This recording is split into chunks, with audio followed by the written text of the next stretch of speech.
Hi guys, welcome to my channel. My name is Ashley Rodriguez, and today I'm going to be doing a presentation on landscape changes that are caused by climate change. By the way, if I stop and cough, it's because I'm sick, so there you go. Okay. So the first slide is going to be on climate change landscape impacts on a global scale. These are things that are changing all over the world, not just in a regional area. This includes rising seas, rapid permafrost thaw, accelerated coastal erosion, increasingly severe drought and flooding, and more frequent and intense wildfires. Let's look in depth at a couple more of these. So first, we're going to talk about rising sea levels. Why are sea levels rising? Most of this is due to greenhouse emissions and the glaciers melting. So basically, whenever there's carbon dioxide in the air, it tends to make the temperature increase. Now, this is kind of counteracted by by photosynthesis and other animals and processes that change CO2 back into oxygen and energy, right? But because there's so much CO2 already in the atmosphere, whenever the sun shines, instead of that energy breaking down, what happens is it gets stuck in the CO2 molecules.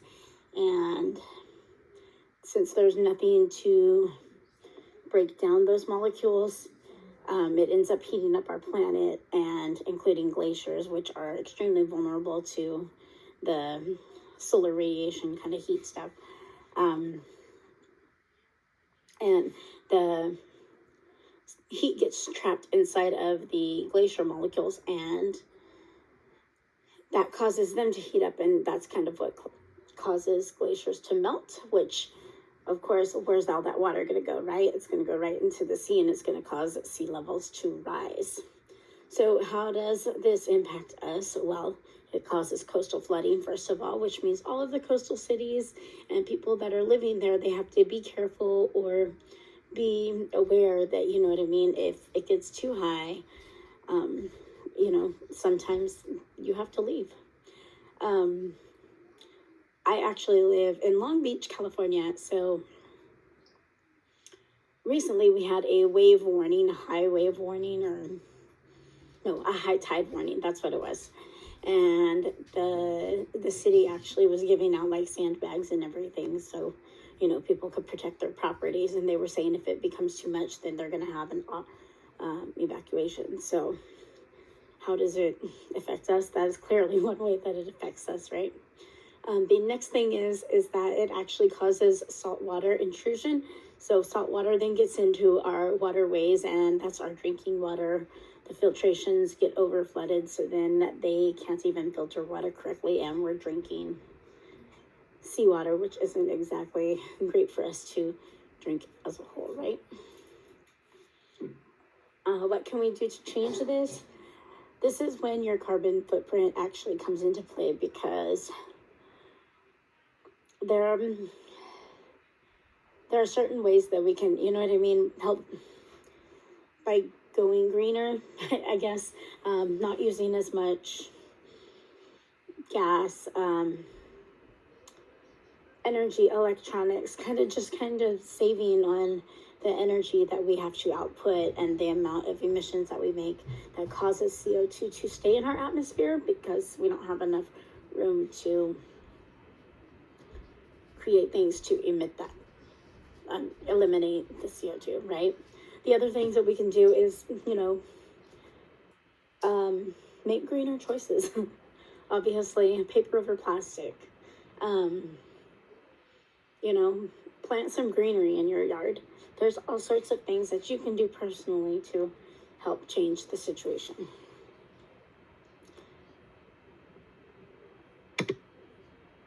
And then a second, where are we? Hold on.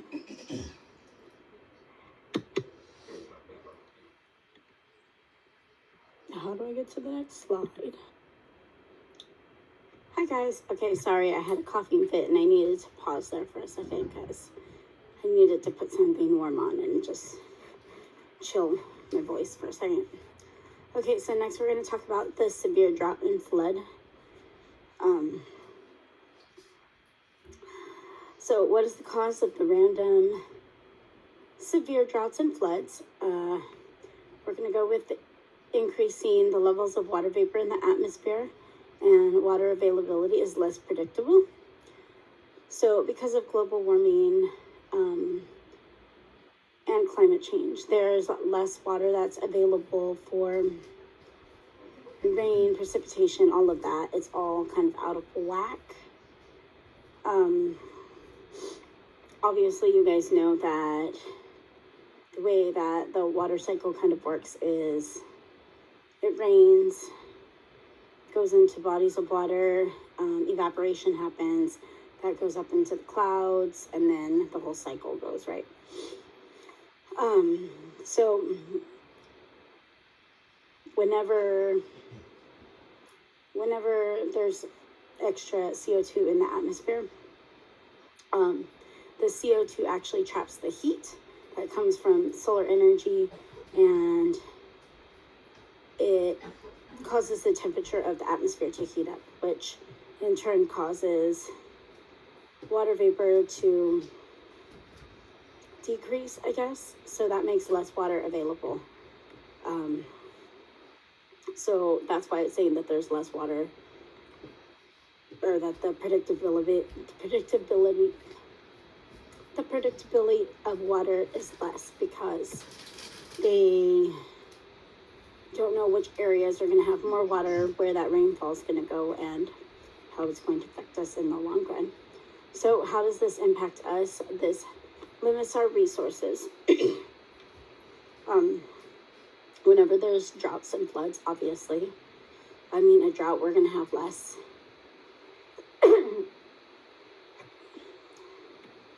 So whenever there's a drought, we're going to have less agriculture, less rain to produce, the food that we need. We're going to have less livestock because obviously there's less water, right? And droughts and floods are going to kill livestock. They're going to kill plants. They're going to kill a lot of our livelihoods. So we're very dependent on rain. We're dependent on food. We're dependent on livestock. And without those resources there, then obviously we're going to be limited. And then severe droughts and floods can cause living displacements. What that means is whenever there's a flood or some type of natural catastrophe that happens, oftentimes people have to evacuate, and they have to go find someplace else to live, and they lose their homes and stuff like that. And that can happen with the flood. The drought, not so much in terms of losing your home, but it can cause, less jobs to be available, less food to be available. And back in, times before times of now, there were times where families had to pack up and completely leave an area because there was no food. So what can we do to change this? Again, this is one of those things that carbon emissions actually, if we decrease those amounts, it would help with the severe floods and droughts. Sorry, I'm having a coughing fit, so let's move on.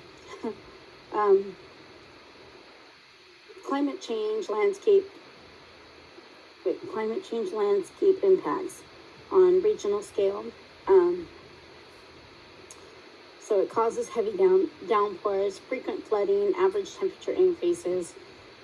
This is warmest decade on record, and winter storms and increase in wildfires. Some of these we've witnessed this last year, and some of it we've been witnessing over the last decade. We actually did a project for one of my classes where we took all the average temperatures of different areas and just put them all into a chart. And it was a yearly average, and saw the increase, and literally did it for 5 different locations, and all 5 of them had an increase in the average temperature. So what causes an average temperature increase? Obviously temperatures increase by the heat in the atmosphere. Typically now that's caused more so by trapped CO2 that amplifies the heat radiation that comes off of the sun. How does this impact us? It causes crazy weather. Again, going back to droughts and floods. That's all going to be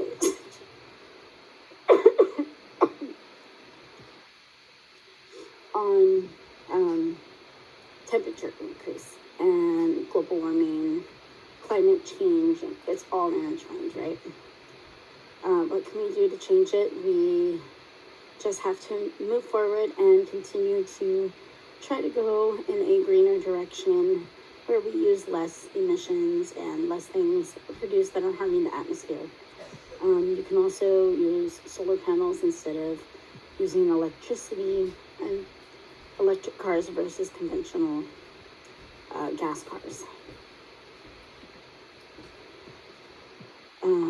The other thing is wildfires. So what causes, oh my God. Wow, I screwed that up. Not too much. Okay, well, it's not supposed to say random severe droughts and floods. It's supposed to say wildfires, but these two I changed, so sorry about that. So wildfires actually increases drought and it causes less water availability. It's caused from less water availability and from drought. Once things are dry and they heat up, obviously, the land is going to be more prone to producing fires, and whenever there's less water available, there's less ways to keep the ground moist and to keep fires from spreading, which causes them to spread and become even bigger and huger than they were to begin with. How does this impact us? It destroys our land. Again, agriculture, forestry, all that kind of stuff, we depend on it for our livelihood. And whenever the land is destroyed, we can't obtain those from that destroyed land. Also, the impact of fire can cause more emissions and CO2 to go into the air, which in the long run, sorry guys, in the long run, it causes more instability, and it causes more climate change. And what can we do to change wildflowers? Well, again, we have to change the whole scenario. So again, emissions is going to be the biggest thing that you can do personally. And just being more conscious of the decisions you make whenever it comes to more green decisions, right? Alright guys, and these are my resources. Sorry that went on for a little longer than I wanted it to, but it is what it is, and that is it for today. And now I'm going to go try and take a break before I do my last one. Bye!